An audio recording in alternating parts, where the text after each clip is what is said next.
السلام علیکم ناظرین، سیاست ٹی وی کے عالمی خبرنامے میں آپ سب کا تہدید سے استقبال ہے۔ میں ہوں فرزان احمد۔ سب سے پہلے پیش ہے ہیڈ لائنز۔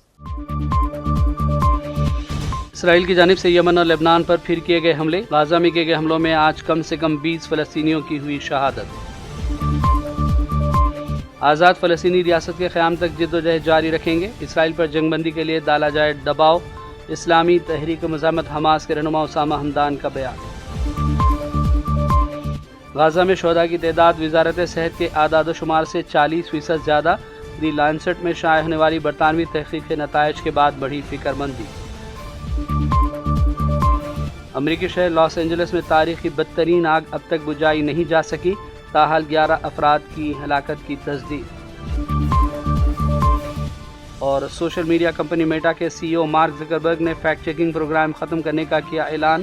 امریکی صدر جو بائیڈن نے فیصلے کو قرار دیا شرمناک۔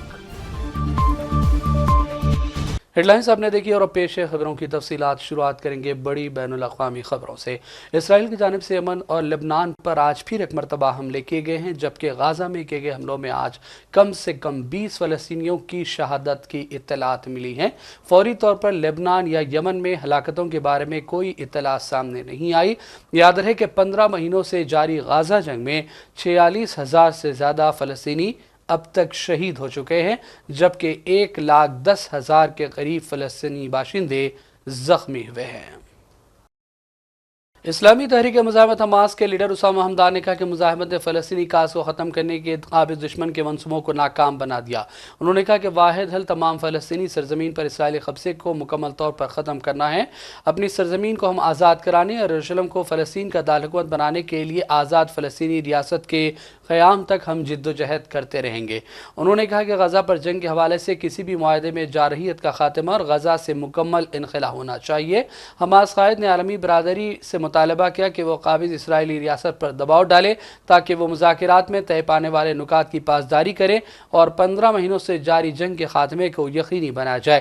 حمدان نے کہا کہ نتنیاہو اسرائیلی قیدیوں کو رہا کرانا نہیں چاہتے بلکہ ان سے چھٹکارا حاصل کرنا چاہتے ہیں، کیونکہ ان کے لیے ایک بڑا بوجھ اور ایک اعلیٰ سیاسی قیمت کی نمائندگی ہے۔ حماس لیڈر نے کہا کہ معاہدے میں غزہ میں جنگ کا خاتمہ، جنگ بندی، تمام قیدیوں کی امن کے ساتھ ان کے افراد خاندان کے پاس واپسی اور غزہ سے اسرائیل کی قابض افواج کا مکمل تخلیہ بھی شامل ہونا چاہیے۔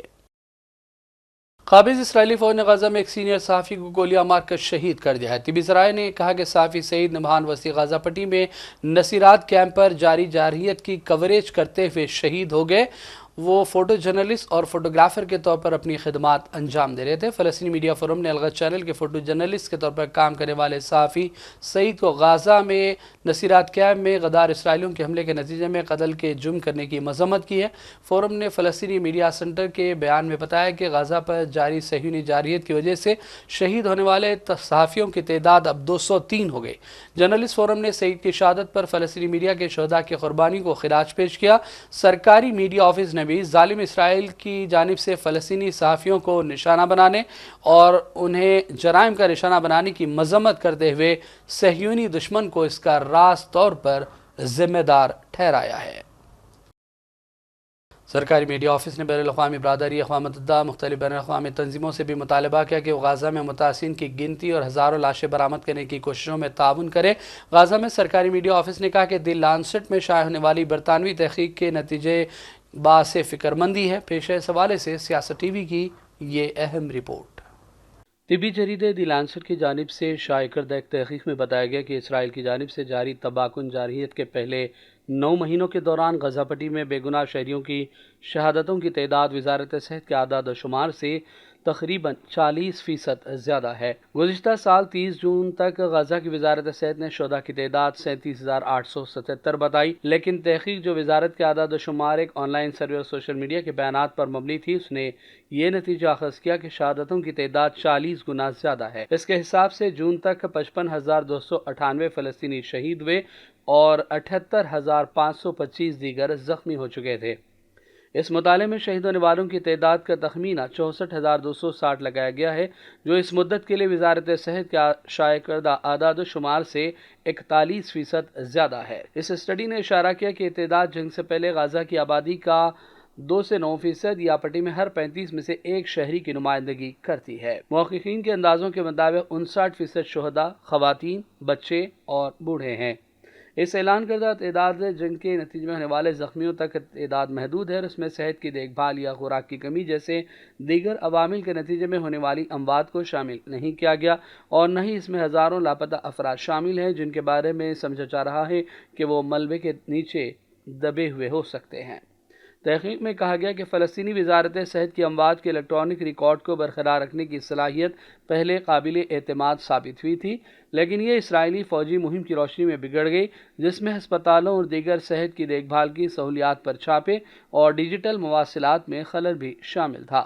یاد رہے کہ غزہ میں وزارت صحت نے اعلان کیا تھا کہ 7 اکتوبر 2023 سے اب تک اسرائیلی جارحیت سے شہید ہونے والوں کی تعداد 46,000 سے بڑھ چکی ہے اور 1,09,000 سے زیادہ زخمی ہے۔ محققین نے ایک شماریاتی نقطہ نظر کا استعمال کیا جو پہلے دنیا بھر میں دیگر تنازعات میں ہلاکتوں کی تعداد کا تخمینہ لگانے کے لیے استعمال ہوتا رہا ہے۔ یہ تجزیہ 3 مختلف فہرستوں کے اعداد و شمار پر مبنی تھا۔ پہلی فہرست غزہ میں وزارت صحت کی جانب سے فراہم کردہ لاشوں کی شناخت ہسپتالوں یا مردہ خانوں میں کی گئی تھی۔ دوسری فہرست وزارت صحت کی جانب سے شروع کردہ ایک آن لائن سروے سے لی گئی جس میں فلسطینیوں نے اپنے رشتہ داروں کی موت کی اطلاع دی۔ تیسری فہرست سوشل میڈیا نیٹ ورک جیسے ایکس، انسٹاگرام، فیس بک اور واٹس ایپ پر شائع ہونے والے شہداء کی تصدیق پر مبنی تھی۔ London school of hygiene and tropical medicine ایک وبائی امراض کی ماہر مصنفہ نے کہا کہ ہم نے تجزیے میں صرف ان لوگوں کو شامل کیا جن کی موت کی تصدیق رشتہ داروں، مردہ خانوں یا ہسپتالوں سے ہوئی تھی۔ انہوں نے کہا کہ پھر ہم نے 3 فہرستوں کے درمیان اوور لیپ کو دیکھا اور اوور لیپ کی بنیاد پر ہلاک ہونے والی آبادی کا مجموعی تخمینہ آپ خود لگا سکتے ہیں۔ اقوام متحدہ کے دفتر برائے رابطہ انسانی امور کا خیال ہے کہ تقریباً 10,000 لاپتہ افراد غزہ کے باشندے ملبے کے نیچے تلے دبے ہوئے ہو سکتے ہیں، کیونکہ بڑے پیمانے پر ملبہ ابھی بھی غزہ میں پڑا ہوا ہے جسے ابھی اٹھایا نہیں جا سکا۔ اسرائیل کے مظالم کا اندازہ اس بات سے بھی لگایا جا سکتا ہے کہ وہ درجنوں افراد کو روزانہ گرفتار بھی کرتی ہے اور متعدد مقامات پر ایک ساتھ بمباری کی جاتی ہے، جس میں ہلاکتوں کی صحیح تعداد کا تعین کرنا مشکل کام ہے۔ بیورو رپورٹ، سیاست ٹی وی۔ یورپ کے ہیومن رائٹس مانیٹر فورم نے اقوام متحدہ سے مطالبہ کیا کہ وہ اسرائیل کو تنازعات میں جنسی تشدد میں ملوث اداروں کی بلیک لسٹ میں شامل کرے، کیونکہ اس کے خلاف جنسی تشدد کے منظم استعمال کے ثبوت موجود ہیں۔ اسرائیلی ریاست عصمت دری اور جنسی حملوں کے ساتھ ساتھ فلسطینیوں کے خلاف منظم نسل کشی یعنی جینوسائیڈ میں ملوث ہے۔ Euro Mediterranean human rights monitor نے کہا کہ جنسی تشدد کے الزامات سے متعلق اقوام متحدہ کی تمام تحقیقات میں مسلسل اسرائیلی رکاوٹوں پر گہری فکر مندی کا وہ اظہار کرتے ہیں۔ اس کے علاوہ اس بات کی نشاندہی کرنے والے مضبوط شواہد کے ساتھ قابض اسرائیلی قابض نے جنسی تشدد کا بارہا ارتکاب کیا، اس نے منظم اور وسیع پیمانے پر جنسی تشدد کیا ہے۔ میڈیٹرینین ہیومن رائٹس مانیٹر نے اس بات پر زور دیا کہ یہ کارروائیاں بین الاقوامی انسانی قانون اور انسانی حقوق کی کھلی خلاف ورزیاں ہیں۔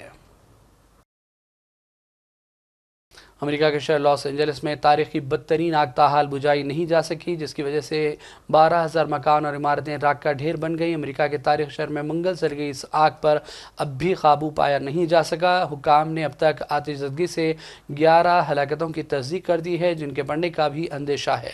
حکام کا کہنا ہے کہ ہلاک افراد کی اصل تعداد کیا ہوگی، البتہ آگ کی وجہ سے 2 لاکھ افراد نقل مکانی پر مجبور ہیں، جبکہ نقصان کا ابتدائی اندازہ تقریباً $150 ارب تک پہنچ گیا ہے۔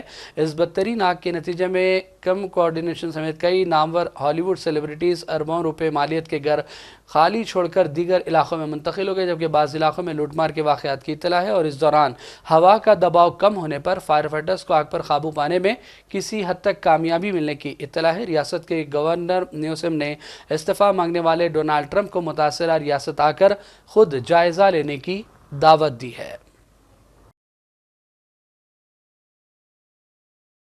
امریکہ میں ڈونالڈ ٹرمپ 20 جنوری کو بطور صدر حلف لیں گے۔ انہوں نے ابھی تک کوئی ٹھوس منصوبہ پیش نہیں کیا، لیکن ان کا کہنا ہے کہ وہ روس اور یوکرین کے درمیان تقریباً 3 سال سے جاری تنازع کو ختم کرا سکتے ہیں۔ پوتین کے ترجمان دمتری پیسکوف نے کہا کہ پوتین نے 12 امریکی صدر بشمول ڈونالڈ ٹرمپ بین الاقوامی رہنماؤں سے رابطے کے لیے کھلے پن کا اظہار کیا۔ اس قبل ٹرمپ نے کہا تھا کہ پوتین کے ساتھ ایک ملاقات کا اہتمام کیا جائے گا۔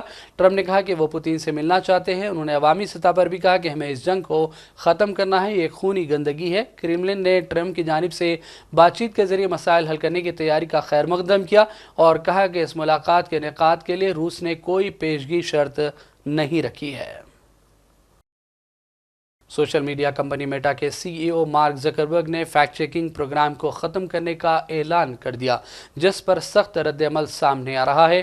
امریکہ کے صدر جو بائیڈن نے سوشل میڈیا کمپنی میٹا کے اس فیصلے کو شرمناک قرار دیا۔ میڈیا کا یہ اقدام نومنتخب صدر ڈونالڈ ٹرمپ کے 47ویں صدر بننے کے اپنے عہدے کا حلف اٹھانے سے چند دن قبل سامنے آیا ہے۔ اس کے تحت فیس بک اور انسٹاگرام پر اب فیکٹ چیکنگ کا سلسلہ ختم ہو جائے گا۔ We want to tell the truth. We haven't always done it as a nation, but we want to tell the truth. And the idea that, a billionaire can buy something and say, by the way, from this point on, we're not gonna fact check anything. And when you have millions of people going online, reading this stuff, it is, anyway, I think it's really shameful. The whole idea of walking away from fact-checking, as well as not reporting anything having to do with discrimination regarding TPS, I find to be just contrary to American justice. اور اب آخر میں head lines پر ڈالیں گے ایک اور نظر۔ اسرائیل کی جانب سے یمن اور لبنان پر پھر کیے گئے حملے، غزہ میں کیے گئے حملوں میں آج کم سے کم 20 فلسطینیوں کی ہوئی شہادت۔ آزاد فلسطینی ریاست کے قیام تک جدوجہد جاری رکھیں گے، اسرائیل پر جنگ بندی کے لیے ڈالا جائے دباؤ، اسلامی تحریک مزاحمت حماس کے رہنما اسامہ حمدان کا بیان۔